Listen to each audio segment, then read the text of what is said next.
ruang kantor atau office layout. Pengertian ruang kantor menurut para ahli Littleflight dan Person, tata ruang kantor adalah cara kita menata semua perabotan dan peralatan di kantor agar pas dengan luas ruangan yang ada. Terry mengatakan bahwa tata ruang kantor itu juga harus kita pikirkan dengan matang.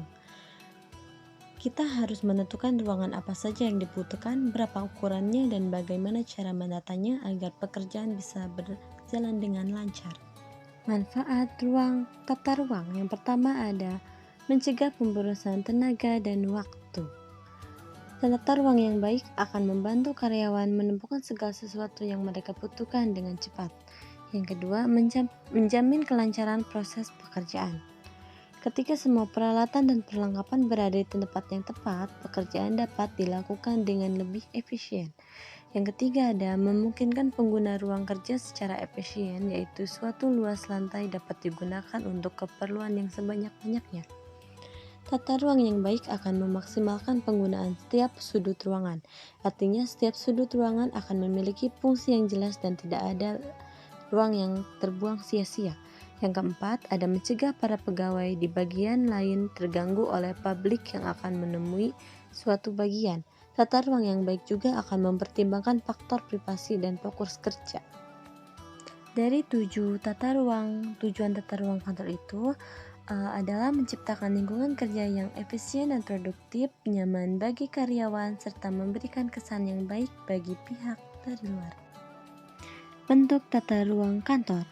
Ada 3 bentuk tata ruang kantor. Yang pertama, tata ruang kantor terbuka. Semua orang, termasuk pimpinan dan karyawan, bekerja dalam satu ruangan yang luas tanpa sekat pembatas, cocok untuk mendorong kolaborasi komunikasi antar tim. Yang kedua, tata ruang tertutup atau terpisah. Setiap individu atau tim memiliki ruangan kerja sendiri yang terpisah oleh dinding sekat, yang memberikan privasi dan konsentrasi yang baik untuk setiap individu. Yang ketiga ada tata ruang gabungan, merupakan kombinasi dari 2 jenis di atas. Biasanya pemimpin memiliki ruangan sendiri, sementara karyawan bekerja dalam ruangan terbuka. Tata ruangan terbuka adalah konsep desain di mana karyawan bekerja dalam satu ruangan yang luas tanpa sekat atau pembatas yang signifikan. Konsep ini bertujuan untuk menciptakan suasana kerja yang lebih kolaboratif, terbuka, dan fleksibel. Tata ruang tertutup atau terpisah adalah konsep desain kantor di mana setiap individu atau tim memiliki ruangan kerja sendiri yang dipisahkan oleh dinding atau sekat. Konsep ini berbeda dengan tata ruangan terbuka yang lebih terbuka dan kolaboratif. Asas-asas tata ruang kantor ada 4. Yang pertama ada asas jarak terpendek. Meningkatkan efisiensi kerja dengan minimalkan waktu yang terbuang untuk berpindah dari satu tempat ke tempat yang lain. Asas rangkaian kerja, memudahkan aliran kerja dan menghindari terjadinya bottlenecks atau hambatan dalam proses produksi. Asas penggunaan seluruh ruangan, menghindari adanya ruangan yang tidak terpakai dan memaksimalkan investasi dalam pembangunan kantor. Asas perubahan susunan tempat kerja, menjaga fleksibilitas kantor agar dapat mengakomodasi perubahan jumlah karyawan, jenis pekerjaan atau teknologi. Lingkungan fisik merupakan standar dasar yang harus dipenuhi oleh setiap perusahaan untuk menciptakan tempat kerja yang sehat, aman, dan produktif.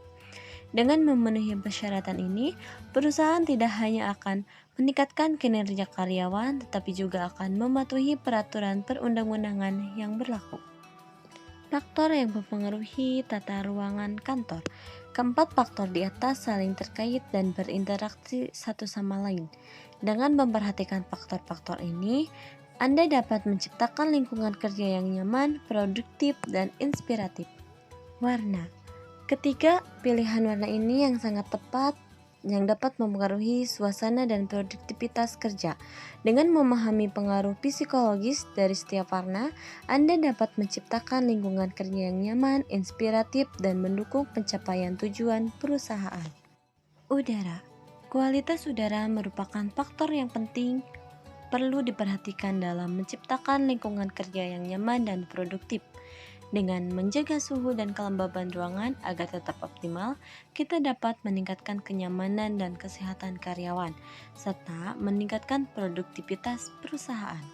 Suara Suara atau kebisingan yang berlebihan di lingkungan kerja dan dapat sangat mengganggu dan berdampak negatif pada produktivitas karyawan. Beberapa dampak negatif yang mungkin timbul. Yang pertama ada mengganggu konsentrasi, yang kedua meningkatkan stres. Kebisingan membuat sulit untuk fokus pada tugas yang sedang dikerjakan. Paparan kebisingan dalam jangka waktu lama dapat meningkatkan tingkat stres.